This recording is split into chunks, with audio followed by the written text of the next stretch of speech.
মসজিদে আগে চলে আসবো, বসে বসে দোয়া পড়বো না কথা বলবো? কথা বলে বসে বসে নিজের সমস্ত ইবাদতগুলিকে ডিলিট করে ফেলতেছে, কথা বলে। আবার কথা বলে বলে আবার ইমাম সাহেবকে নিয়ে কথা বলে। কোন ইমাম সাহেব? যিনি এখন দাঁড়াইয়া তার সামনে দাঁড়াইয়া বলবে আল্লাহুম্মা, বলবে কথা বলবে ইহদিনাস সিরাতাল মুস্তাকিম সিরাতাল লাযিনা আন'আমতা আলাইহিম গায়রিল মাগদুবি আলাইহিম ওয়ালাদ-দাল্লিন। ওই ইমাম সাহেব বলবে আমার পিছনে এখানে যারা ইক্তেদা করবে তাদের সবাইকে হেদায়েত দেন, তাদের উপর আপনি সন্তুষ্ট হন, যাদের উপর অসন্তুষ্ট হয়েছে এদিকে তাদের অন্তর্ভুক্ত করিয়েন না। যে মুসল্লির জন্য ইমাম সাহেব এই কথাটা মুসল্লি দাঁড়িয়ে বলতেছে, সেই মুসল্লি এখানে বসে বসে ইমাম সাহেবের বিরোধিতা করে।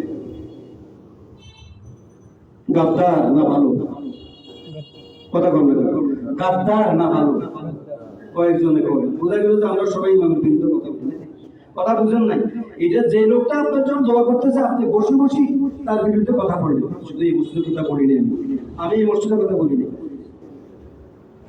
সিভিল সার্জন মসজিদ আমি নাম বলিনি। যে ইমাম সাহেব আপনার জন্য দোয়া করতেছে এবং সালাম ফিরেও দোয়া করতেছে রব্বানা আতিনা ফিদ দুনিয়া হাসানা, এখানে যতজন আছে সকলকে তুমি কল্যাণ দান করো দুনিয়া, ওয়া ফিল আখিরাতি হাসানা, আখিরাতের কল্যাণ দান করো আল্লাহ। এই দুনিয়ার জন্য আখিরাতের জন্য যে লোকটা দোয়া করতেছে, আবার পরে কি বলতেছে ওয়াকিনা আযাবান নার, এদের সবাইকে তুমি এখানে একা এক বছর না শব্দটা ওয়াকিনা বহু বছর, এই সকলকে তুমি জাহান্নামের আগুন থেকে মুক্তি দাও। যে লোকটা জাল লাগা চুরি করি এটা কিছু আমাদের প্রভাব কেউ আছে না, জাল লাগা চুরি করি হে কয় চোরা, খাটলে মায়না নাই বক্তই ঘোরা। বক্তই বলে খুব খারাপ, খাটলে মাহেনা নেই, খাটলাম টাকা পয়সা পাইলাম না, বক্তই ঘোরা মানে কপাল খারাপ। ইমাম সাহেবের কপাল খারাপ, যার জন্য আল্লাহর কাছে কান্নাকাটি করতেছে, চোখের পানি ফেলতেছে, আর তার বিরুদ্ধে কথা বলে। বিরুদ্ধে বলার দরকারটা কি? আপনার কোনো দোষটি পাইছেন? উনি তো ফেরেশতা না, মানুষ। আপনি ওনার সামনে যায় বসতে পারেন না? এই সমস্যা নেই, সাহস হয় না কেন? সাহস হলে এই জন্য আপনি নিজে দাগি, আসামি, আপনি নিজেও অপরাধী, এই জন্য সাহস হয় না।